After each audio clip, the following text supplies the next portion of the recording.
Salam Merdeka Mengajar. Perkenalkan, nama saya Chandra Marwanto SPD SD, guru kelas 6 SD Kertorejo 1, Kecamatan Ngoro, Kabupaten Jombang. Setelah mengikuti pelatihan mandiri Merdeka Mengajar, sekarang saya akan melaksanakan aksi nyata topik Merdeka Mengajar. Setelah mempelajari topik Merdeka Belajar, diharapkan kita dapat memahami gagasan dan prinsip pendidikan berdasarkan Ki Hajar Dewantara. Kemudian yang kedua, memahami untuk memfasilitasi murid agar tumbuh sesuai dengan kodratnya. Dan yang ketiga, penerapan pembelajaran yang memerdekakan murid. Bapak Ibu guru hebat, dalam topik Merdeka Mengajar terdapat 5 poin modul. Modul pertama yaitu mengenali dan memahami diri sebagai pendidik. Modul kedua yaitu mendidik dan mengajar. Modul ketiga yaitu mendampingi murid dengan utuh dan menyeluruh. Modul keempat yaitu mendidik dan melatih kecerdasan budi pekerti. Serta modul kelima yaitu pendidikan yang mengantarkan keselamatan dan kebahagiaan. Bapak Ibu guru hebat, dalam modul pertama, tentang mengenal dan memahami diri sebagai pendidik, yaitu kita harus memahami dan menghayati diri sebagai manusia yang merdeka untuk terus belajar. Sebelum memerdekakan murid, tentunya kita harus memerdekakan diri sendiri terlebih dahulu, dengan cara merefleksi apa yang telah kita lakukan, kemudian menyelaraskan peran guru yang relevan, dengan konteks murid dan zaman. Dan yang ketiga yaitu bertutur kata lembut, mendengarkan pendapat, memotivasi untuk gemar dan senang belajar. Lantas bagaimana mengajar pada kurikulum Merdeka Belajar? Perlu kita ketahui, bahwa sistem pengajaran zaman kolonial yang masih kita pakai sampai sekarang ini perlu kita rubah. Sistem pengajaran tersebut diantaranya, yang pertama meminta murid berdiri di depan kelas saat lalai mengerjakan tugas, kemudian murid duduk rapi menghadap ke depan dengan kelas yang hening. Yang ketiga melakukan perengkingan berdasarkan nilai pengetahuan. Yang keempat menyeragamkan pembuatan tugas. Serta yang kelima, memukul murid karena tidak mengerjakan tugas. Selanjutnya modul 2, tentang mendampingi murid dengan utuh dan menyeluruh. Terhadap pendampingan terhadap murid, kita harus menyesuaikan dengan kodrat keadaan yang mana kodrat ini terbagi menjadi 2, yaitu kodrat alam dan kodrat zaman. Kodrat alam berkaitan dengan sifat dan bentuk lingkungan di mana anak berada. Sedangkan kodrat zaman berkaitan dengan isi dan irama, yakni disesuaikan dengan zaman anak tersebut berkembang.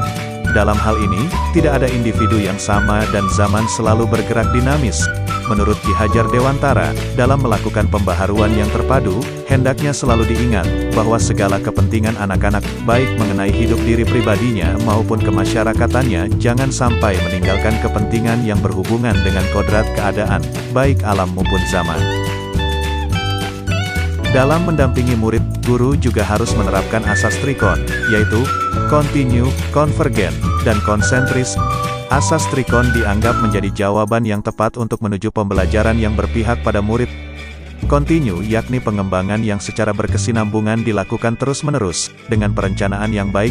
Konvergen berarti, pengembangan yang dilakukan dapat mengambil dari berbagai sumber di luar, bahkan dari praktik pendidikan di luar negeri. Dan konsentris artinya pengembangan pendidikan yang dilakukan harus berdasarkan kepribadian kita sendiri.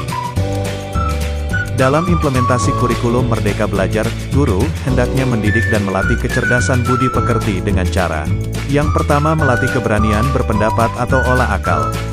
Yang kedua mengasah perasaan dan perilaku atau olah akal. Yang ketiga memunculkan kehendak atau olah karsa. Dan pendidikan dapat mempengaruhi bagian intelligible dan bagian biologis muridnya. Selanjutnya yaitu modul pendidikan yang mengantarkan keselamatan dan kebahagiaan. Yang pertama, pendidikan hanyalah sebagai tuntunan. Sudah bukan zamannya lagi guru mendikte murid, melainkan guru menjadi fasilitator atas kodrat alam dan zaman murid tersebut. Selanjutnya yaitu, setiap murid memiliki kodrat kekuatan atau potensi-potensi yang berbeda, yaitu disesuaikan dengan kodrat alamnya dan kodrat zamannya.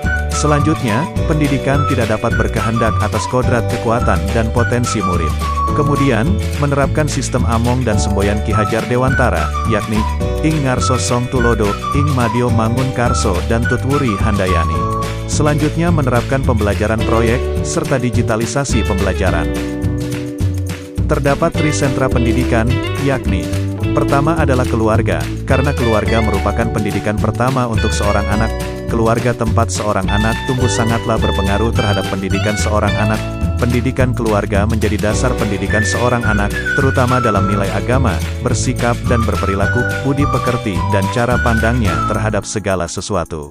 Yang kedua yakni sekolah. Sekolah adalah rumah kedua bagi anak yang menyediakan pendidikan ilmu pengetahuan, keterampilan, budaya, dan juga budi pekerti.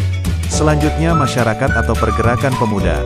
Pendidikan di lingkungan pemuda dan masyarakat layaknya keluarga dan sekolah sangatlah berpengaruh terhadap pendidikan anak, yakni tentang bagaimana anak itu bergaul dan berteman. Demikianlah pemaparan aksi nyata dalam topik Merdeka Mengajar dari saya. Terima kasih. Salam Merdeka Belajar.